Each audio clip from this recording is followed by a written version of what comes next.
The enemy of my enemy is apparently also my enemy, by Stariana. It appears that Bakugo is on something of a warpath today, Ida informed Todoroki the morning before they departed for their internships. I suggest that you stay out of his way as best you can. Todoroki turned to face his taller classmate. I make sure to never get in anyone's way, especially not Bakugo's.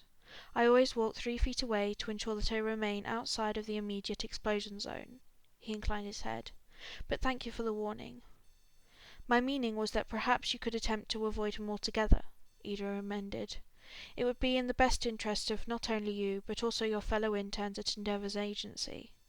Todoroki nodded solemnly. I see. Hey, Cat-chan! What is it? Bakugo snapped. Stop hovering over me and spit it out already. Midoriya wrung his fingers. Do you mind trying not to kill Todoroki during your internship?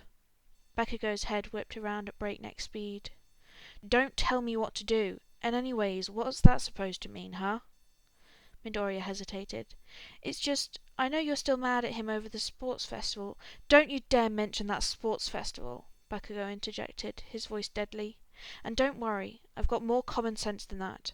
I'm just going to show him who's the better hero, teach him a lesson and all. Oh, okay, Midoriya answered, although he wasn't completely reassured. Now shut up and let me get back to packing. They arrived at the station separately, despite their teacher's best efforts. Check-in went smoothly, they received their tickets, then went to the waiting area where neither saw heads nor tails of the other. However, when it came time to board the train, it became clear that they would have a problem. They were in the same cabin. Oi, half and half, what are you doing here?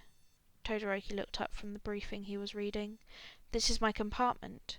This is my compartment. Get out. Todoroki blinked. 35, correct? Then I'm where I'm meant to be. Bakugo glanced up at the number embossed on the cabin entrance. No way I'm sharing space with someone like you for 2 hours. Well, there must be a way, since it's clearly happening right now. Shut it! The least you can do is be quiet if I'm going to be stuck with you. With that, Bakugo slung his luggage in the overhead bin before throwing himself into the open seat. Bakugo, we've arrived, Todoroki said as he reached over the table to gently shake the other. Bakugo's eyes slowly opened and then he shot up. Die! Oh, it's you. Todoroki mused. I suppose that's what Ida meant about you being on a warpath. I understand now.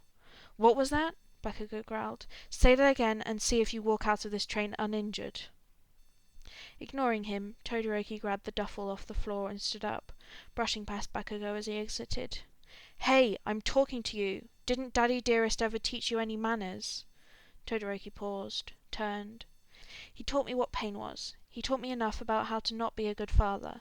The latter counts as manners of sorts, I think.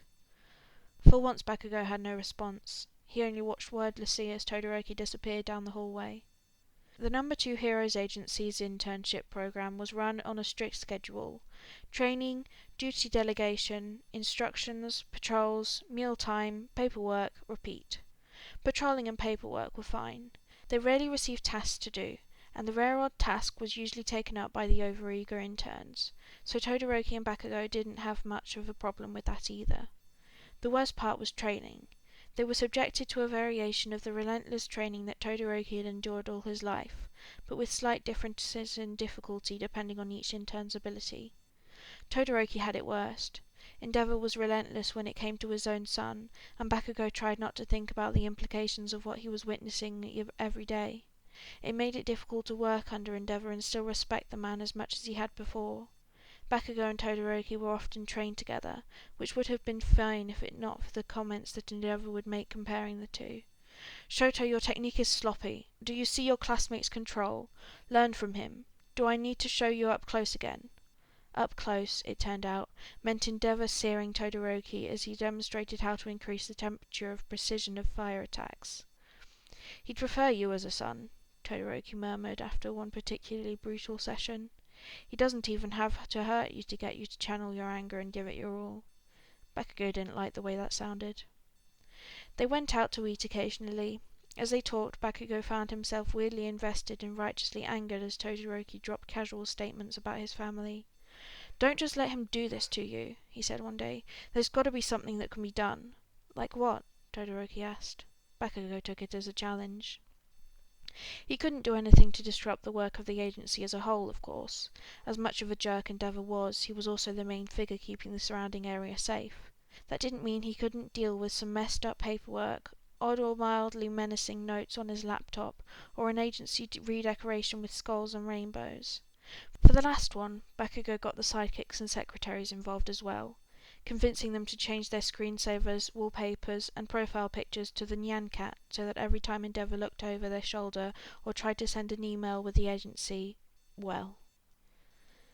Bakugo, thank you, Todoroki said at the end of the week as they were cleaning their room and preparing to return home. They were roommates. This had been the source of many arguments at first, but now neither of them really minded. Throughout the week a sort of unspoken agreement had developed. Let's set aside our differences to make Endeavour's life as annoying as possible. It was kind of fun. I didn't do it just for you, Bakugo answered. I couldn't stand it either. Still, thanks. Whatever. For the return trip, they were in the same cabin again, but they accepted it with simple nods and set their suitcases and bags inside with no complaint. Todoroki slid into one of the seats and pulled out a crossword. Hey, scoot over. Todoroki blinked and looked up. I want to do it too. Wordlessly, Todoroki complied, and Bakugo plopped into the seat next to him. 5 across, it's Genist. His turtlenecks were the number 2 best-selling clothing items last year. He snatched the pencil and filled the letters in as Todoroki looked on in surprise. You're welcome. They did 3 more after that. Then an attendant came and asked for lunch orders. As they ate lunch, Todoroki chewed thoughtfully. Hey, Bakugo. I think I fell in love with you when you redecorated my father's agency to make him mad. Bakugo choked on his sandwich. Todoroki reached over and smacked him on the back as he attempted to clear his windpipe. What? Icy hot, you can't just say things like this, he stuttered when he finally recovered. Sorry, Todoroki said, not sounding apologetic at all. There was a pause. You're not half bad yourself. What do you say about a date when we get back? It was Todoroki's turn to inhale a little too much apple juice. He coughed, then cleared his throat.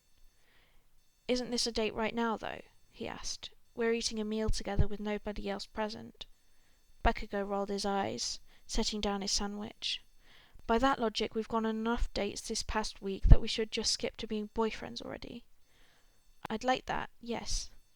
This time, Bakugo had the foresight to not be actively eating. Nonetheless, he choked on air.